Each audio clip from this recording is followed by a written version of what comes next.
बिस्मिल्लाहिर्रहमानिर्रहीम। अस्सलामुअलैकुम। पीएचपी के लेसन नंबर 3 के साथ हाजिर हैं।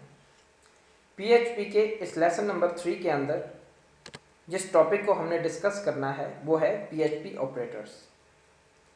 हमारे पास पीएचपी के जो ऑपरेटर्स अवेलेबल हैं उनमें है assignment operator, arithmetic operators, comparison operators, logical और इंक्रीमेंट डिक्रीमेंट ऑपरेटर्स। पीएचपी के ऑपरेटर्स या किसी भी लैंग्वेज के ऑपरेटर बहुत इंपॉर्टेंट रोल अदा करते हैं प्रोग्रामिंग के अंदर। जैसे आगे जब हम डिसीजन मेकिंग करेंगे बाय यूजिंग इफ कंडीशंस और लूप्स, तो याद रखिएगा कि ऑपरेटर्स का उनके अंदर बहुत अहम किरदार होगा। लिहाजा ऑपरेटर्स के कॉन्सेप्ट को लर्न करना और इन पे ग्रिप करना बहुत ज़रूरी है। पीएचपी के जिस ऑपरेटर को सबसे पहले हम डिस्कस करेंगे वो है असाइनमेंट ऑपरेटर। असाइनमेंट ऑपरेटर क्या करता है? It assign the right hand side value to a left hand side. जैसा कि आप एग्जांपल में देख सकते हो कि $x = 10 है, तो इसमें $x वेरिएबल है, 10 एक कांस्टेंट है और इक्वल साइन असाइनमेंट ऑपरेटर है। इस इक्वल साइन ने क्या किया है कि इस वैल्यू को वेरिएबल को असाइन किया है। अब ये 10 आपके राइट हैंड साइड पे है और वेरिएबल आपके लेफ्ट हैंड साइड पे है। और according to the definition it assign the right hand side value to a left hand side, कि ये जो राइट हैंड साइड पे वैल्यू होती है उसको लेफ्ट हैंड साइड पे असाइन कर देता है या उसको असाइन कर देता है। पीएचपी के असाइनमेंट ऑपरेटर्स में कुछ और भी फॉर्म्स हैं जिन्हें हम लेटर ऑन डिस्कस करेंगे, लेकिन उससे पहले हमें अरिथमेटिक ऑपरेटर्स को डिस्कस करना है।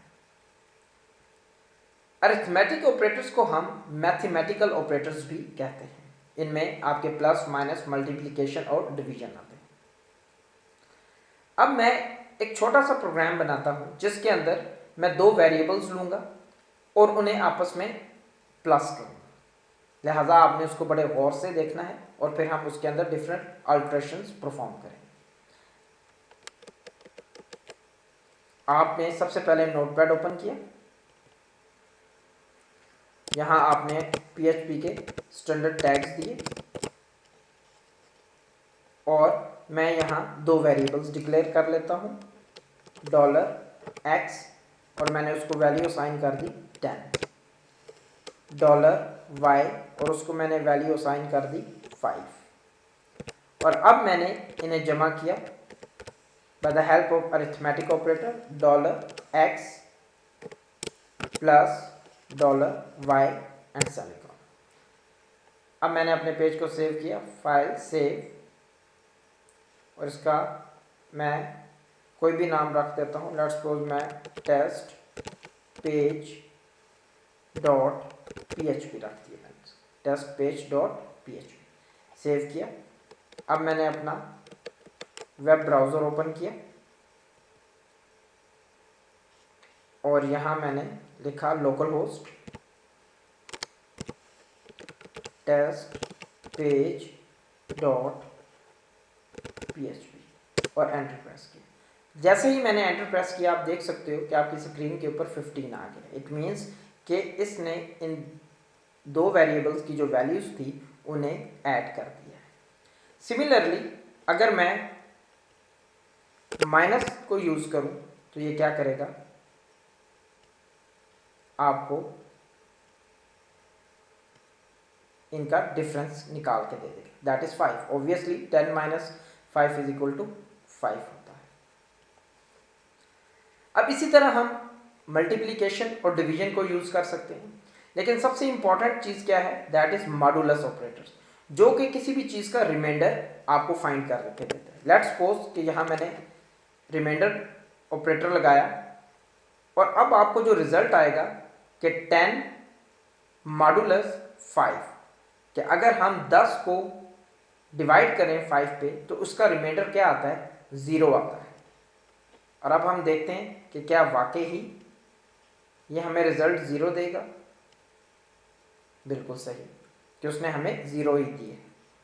अगर मैं इसको वैल्यू को 10 की जगह 11 कर देता हूँ और मैं सेव करके इसको दोबारा रन करता हूँ, तो अब इसका रिमाइंडर हमारे पास क्या आना चाहिए, 1। तो आप देखोगे, ये देखें 1 ही आया है। इट मीन्स कि मॉडुलस ऑपरेटर क्या करता है, रिमाइंडर फाइंड करके हमें देता है। अगर हम इस आउटपुट को देखें तो हमें एक कमी सी नज़र आ रही है, वो ये कि जो कैलकुलेशंस नज़र आ रही हैं वो ये नहीं पता चल रहा कि इनके ऊपर कौन सा ऑपरेशन परफॉर्म किया गया है। अगर मैं इनके साथ प्रॉपर एक मैसेज प्रिंट करवाना चाहता हूँ तो आपको याद होगा कि लेसन नंबर 2 के अंदर मैंने आपको एक ऑपरेटर करवाया था जिसको हम कॉन्कैटिनेशन ऑपरेटर कहते हैं। मैं उसकी मदद से आज दो स्टेटमेंट्स को आपस में जॉइंट करूंगा। मीन्स कि एक मैसेज जो मैं प्रिंट करवाना चाहता हूं और वो वेरिएबल या वो रिजल्ट जो मेरा ब्राउज़र के अंदर नज़र आ रहा है, इनको आपस में मैं जॉइंट करूंगा। अब मैं ये आपको करके दिखाता हूँ, देखिएगा कि लेट्स सपोज मैंने x को 10 किया, y को 5 और यहाँ मैंने एक वेरिएबल ले लिया $z और मैंने इसमें x प्लस y यूँ लिखा और यहाँ मैंने इसको $z ये किया। ये भी सेम रिजल्ट ही हमें प्रिंट करवाएगा। The thing is only, the difference is only is that कि इसके अंदर मैंने एक थर्ड वेरिएबल लेके उसको मैंने उसके अंदर वैल्यू असाइन की। तो आपको क्या रिजल्ट आया, 15, जो आपको x प्लस वाई के साथ भी यही आया था। अब इसमें क्या हो रहा है, थोड़ा सा मैं एक्सप्लेन कर दूं कि आपकी वैल्यू x के अंदर क्या गई है 10, y के अंदर क्या गई है 5, 10 प्लस 5 15 और ये 15 वैल्यू किस वेरिएबल को असाइन हो गई है, z को। और जैसे ही मैंने इको z किया है तो क्योंकि उसके अंदर 15 वैल्यू पड़ी थी उसने मुझे उसको डिस्प्ले कर दिया। अब मैं इसके साथ कंकैटिनेशन करता हूं एक मैसेज को, देखिएगा आप जरा कि मैं डबल कोट्स लिखता हूं और लिखता हूं the some is double quotes close और डॉट। डॉट ऑपरेटर क्या था, कंकैटिनेशन ऑपरेटर, जो दो स्टेटमेंट्स को आपस में क्या कर देता था, जॉइंट कर देता था। अब द सम इज ये एज सच प्रिंट होगा क्योंकि ये डबल कोट्स के अंदर है। डॉट कंकैटिनेशन करेगा और $z के अंदर जो वैल्यू 15 आ रही है वो प्रिंट होगी। तो जब मेरे ब्राउज़र के ऊपर रिजल्ट आएगा तो ये लिखा हुआ आएगा द सम इज और आगे 15, जिससे क्या होगा कि कोई भी देखने वाला समझ जाएगा कि दो वैल्यूज़ को या वैल्यूज़ को आपस में क्या किया गया है, ऐड किया गया है। ये देखें द सम इज क्या है 15। तो ये किसकी हेल्प से आया है, बाय यूजिंग कंकैटिनेशन ऑपरेटर। अब हम आगे चलते हैं अपने नेक्स्ट ऑपरेटर की तरफ, वो है PHP comparison operators. Very important, बाज लैंग्वेजेस में हम इन्हें रिलेशनल ऑपरेटर्स भी कहते हैं।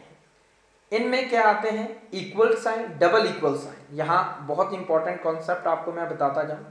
जो सिंगल इक्वल है it is use for assignment operator और डबल इक्वल आपका किसी चीज को स्ट्रिक्टली इक्वल करने के लिए इस्तेमाल होता है।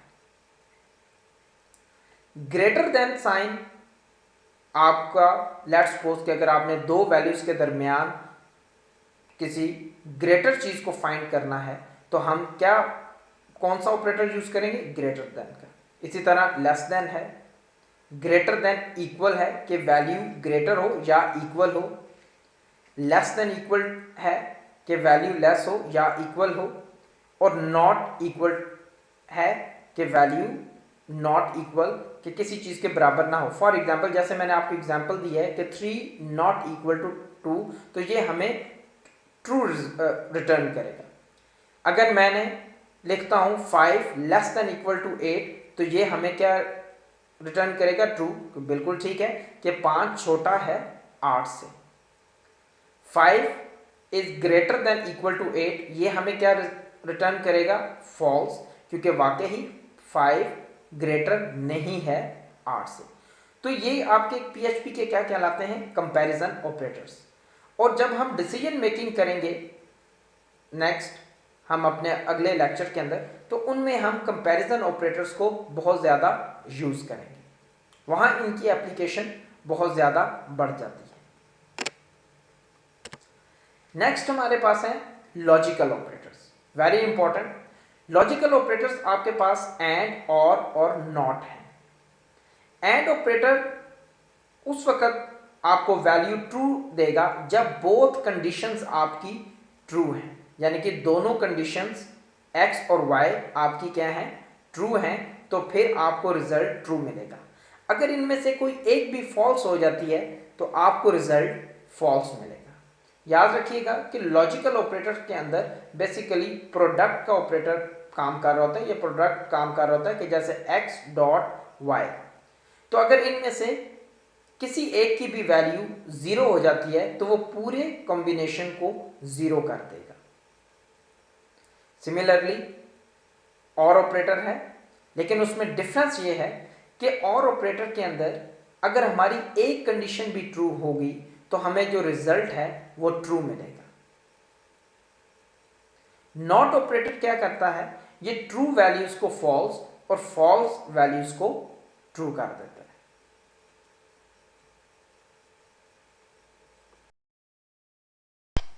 नेक्स्ट हमारे पास जो आता है वो बहुत इंपॉर्टेंट है, that is increment operator and decrement operator. Plus plus increment को जाहिर करता है और माइनस माइनस डिक्रीमेंट को जाहिर करता है। प्लस प्लस का मतलब ये है कि वेरिएबल के अंदर उसकी वैल्यू को इंक्रीमेंट किया जाएगा बाय 1, और माइनस माइनस का मतलब है वेरिएबल के अंदर उसका डिक्रीमेंट किया जाएगा बाय 1। अब यहाँ बहुत इंपॉर्टेंट एक चीज़ आती है कि जब मैं प्लस प्लस एक्स की बात करता हूँ तो इसका मतलब है प्री इंक्रीमेंट, यानी कि पहले वैल्यू x की 1 के साथ इंक्रीमेंट होगी, यानी कि और उसके बाद वो वैल्यू वेरिएबल को असाइन होगी। इट मीन्स कि incremented x by 1 and then assign the value to a variable, इसको हम प्री इंक्रीमेंट बोलते हैं। पोस्ट इंक्रीमेंट में क्या होता है कि पहले वैल्यू असाइन होती है और उसके बाद वेरिएबल में 1 का इजाफा किया जाता है। सिमिलरली डिक्रीमेंट में क्या होगा, प्री डिक्रीमेंट में कि पहले वैल्यू को डिक्रीज किया जाएगा और फिर वैल्यू को असाइन किया जाएगा, और पोस्ट डिक्रीमेंट में पहले वैल्यू असाइन होगी और फिर वैल्यू को 1 बाय 1 डिक्रीज किया जाएगा। अब इसको हम एक एग्जाम्पल के जरिए समझते हैं, और याद रखिएगा कि PHP की सर्टिफिकेशन में इंक्रीमेंट और डिक्रीमेंट ऑपरेटर्स के आपको मल्टीपल चॉइस में काफ़ी क्वेश्चंस आते हैं, और अगर आपका कॉन्सेप्ट क्लियर है तो आप उन्हें इजीली सॉल्व कर सकते हैं, अदरवाइज आप वहाँ कंफ्यूज हो सकते हैं। अब मैं आपको इसकी एग्जाम्पल करके देता हूँ ताकि आपके कॉन्सेप्ट क्लियर हो।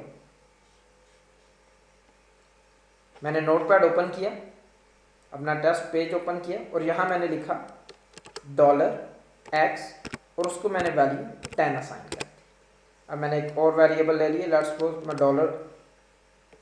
$z एक वेरिएबल ले लेता हूँ और लिखता हूँ z equal two plus plus $x। अब मैंने ये क्या यूज़ किया, मैंने प्री इंक्रीमेंट यूज़ किया, और मैंने यहाँ लिखा इको $z। अब मैंने इसको फाइल सेव किया और अपने ब्राउज़र के अंदर मैंने इसकी आउटपुट को देखा। जैसे ही मैं इसको रिफ्रेश करूँगा आप देख सकते हो कि क्या वैल्यू आई है, 11। मीन्स कि x की वैल्यू क्या थी, 10, प्लस प्लस ने क्या किया, उसके अंदर 1 का इंक्रीमेंट किया तो 10 बिकम्स 11, और वो 11 वैल्यू z को असाइन की मैंने, और जैसे ही मैंने z को प्रिंट करवाया तो उसने क्या आपको रिजल्ट दिया, 11। ये चीज़ क्या कहलाती है, प्री इंक्रीमेंट, या इसको हम प्रीफिक्स भी बोलते हैं। अब इसी को अगर मैं पोस्ट इंक्रीमेंट में कन्वर्ट करूं तो अब देखिएगा $x और प्लस प्लस। अब मैंने इसको सेव किया और इसका रिजल्ट देखते हैं। जैसे ही मैंने इसको रिफ्रेश किया आपने देखा होगा कि इसकी वैल्यू क्या आई है 10। अब बहुत ध्यान से इस कॉन्सेप्ट को लर्न करना है। वो ये है कि जैसे कि मैंने पहले आपको बताया था कि पोस्ट इंक्रीमेंट में क्या होगा कि पहले वेरिएबल की वैल्यू असाइन होगी, बाद में इंक्रीमेंट होगा। क्योंकि x की वैल्यू 10 थी, वो किसको असाइन होगी, z को असाइन होगी, और जब मैंने इको z किया है तो उसने 10 ही दिखाया है। लेकिन जेन्युइन तौर के ऊपर x की वैल्यू इंक्रीज हो चुकी है, और वो क्या है, वो 11 है। अब इसको हम बड़े एक्सप्रेशन के साथ भी यूज कर सकते हैं, या मैं अगर आपको एक चीज करके दिखाऊं कि अगर यहां मैं लिखूं इको $x और इसको मैं आपको सेव करूं, तो अब आप देखिएगा जरा, देखें 11। तो यही बात और यही कॉन्सेप्ट मैं आपको बताने की कोशिश कर रहा हूं कि वैल्यू जोन सी थी वो वेरिएबल की पोस्ट फिक्स के अंदर पहले असाइन होती है और बाद में इंक्रीमेंट होता है। कि यहां वैल्यू जो x की थी 10, वो पहले z को असाइन होगी, बाद में उसने उसका क्या किया, इंक्रीमेंट किया। तो जब मैंने z को प्रिंट करवाया तो उसने वैल्यू दी 10, और जब मैंने x को प्रिंट करवाया तो उसने क्या वैल्यू दी 11। तो ये आपका कॉन्सेप्ट है प्री और पोस्ट इंक्रीमेंट का, कि प्री इंक्रीमेंट में वैल्यू पहले इंक्रीमेंट होती है और फिर वैल्यू असाइन होती है, लेकिन पोस्ट में पहले वैल्यू असाइन हो जाती है और बाद में उसका इंक्रीमेंट होता है। सिमिलरली डिक्रीमेंट की अगर मैं बात करूं तो डिक्रीमेंट में भी इसी तरह होगा कि अगर मैं यहां माइनस माइनस कर देता हूं और मैं इसको फिलहाल रिमार्क करता हूं $x को, और अब मैं सेव करता हूं, तो इसमें क्या होगा, आप देखोगे कि आपकी वैल्यू 9 आएगी, मीन्स कि उसने बाय 1 डिक्रीमेंट कर। लेकिन अगर मैं यहीं $x माइनस माइनस करूं और इसको फाइल सेव करूं और रिफ्रेश करूं, तो ये देखें, आप हैरान होंगे कि इसकी 10 वैल्यू क्यों आई है। बेसिकली उसने डिक्रीमेंट कर दिया है, लेकिन क्योंकि ये पोस्ट डिक्रीमेंट है तो पहले x की वैल्यू किसको असाइन होगी, z को असाइन होगी। तो x की 10 वैल्यू थी, वो z को असाइन हुई तो 10 ही रही, और बाद में उसने उसका डिक्रीमेंट किया है तो वो 9 हुई है। और अब मैं जब इस रिमार्क्स को ख़त्म करके आपको दोबारा चेक करवाऊंगा तो आप देखोगे कि x की वैल्यू 9 हो चुकी होगी। ये देखें, आपको क्या है, 9 लिखा हुआ है, यानी कि यहाँ 10 क्या थी, z की वैल्यू थी, और 9 आपकी x की वैल्यू थी। तो ये आपके क्या कहलाता है, डिक्रीमेंट कहलाता है, pre decrement and post decrement. तो होपफुली कि आपको इस इंक्रीमेंट या डिक्रीमेंट ऑपरेटर का कॉन्सेप्ट आ गया होगा कि हम इसको किस तरह यूज़ कर सकते हैं। मैं थोड़ा सा आपको एक और एक्सप्रेशन भी बना के दिखा देता हूँ ताकि आपके मज़ीद कॉन्सेप्ट्स क्लियर हो जाएं। देखिएगा कि मैं एक और वेरिएबल लेता हूँ $y, और उसके अंदर मैं 25 रखवा देता हूँ, और मैं एक वेरिएबल लेता हूँ $z इज इक्वल टू, मैंने लिखा plus plus $x plus $y। अब आपने ईमानदारी के साथ खुद इसकी वैल्यू को कैलकुलेट करना है और इसका रिजल्ट अपने ज़हन के अंदर बनाना है, और उसके बाद आपने इसको चेक करना है, रिफ्रेश करना है, और आपने देखना है कि जो आपने अपने माइंड के अंदर बनाया क्या वो वही था कि जो आपका रिजल्ट आया है। आपने इसको फाइल सेव किया और रिफ्रेश किया, तो आपका क्या आंसर आया, 36। किस तरह आया, आई एक्सप्लेन कि x की वैल्यू क्या थी 10, y की क्या थी 25, z इज इक्वल टू मैंने क्या लिखा plus plus $x, it means के प्री इंक्रीमेंट हो रहा है। तो x की वैल्यू 10 से क्या बन गई 11, और प्लस y की वैल्यू क्या थी 25। तो जैसे ही 11 और 25 आपस में ऐड हुए तो उसका आंसर क्या आया 36। और आपको ब्राउज़र के अंदर ये नज़र आ गया, यानी कि डिस्प्ले हो गया। तो होपफुली कि इन एग्जाम्पल्स के बाद आपको इंक्रीमेंट और डिक्रीमेंट ऑपरेटर के बारे में काफ़ी हद तक आपका कॉन्सेप्ट क्लियर हो गया होगा। आप खुद से भी एग्जाम्पल्स बना के इसको सॉल्व कर सकते हैं, लेकिन एक बात याद रखिएगा कि कॉन्सेप्ट के ऊपर आपने जोर देना है कि प्री इंक्रीमेंट या प्री फिक्स इंक्रीमेंट पहले इंक्रीमेंट करता है वैल्यू को, फिर वेरिएबल को वैल्यू असाइन करता है, और पोस्ट में पहले वेरिएबल की वैल्यू असाइन की जाती है और बाद में उसके अंदर इंक्रीमेंट किया जाता है। तो होपफुली कि आपको ऑपरेटर्स का काफ़ी हद तक आइडिया हो गया होगा कि ऑपरेटर्स क्या हैं, इंक्रीमेंट ऑपरेटर क्या है, डिक्रीमेंट ऑपरेटर क्या है। स्टार्ट में मैंने आपसे बात की थी कि हम असाइनमेंट ऑपरेटर की कुछ और फॉर्म्स भी देखेंगे, वह मैं आपको दिखाता हूं। हम वापस अपनी उस स्लाइड पे जाते हैं।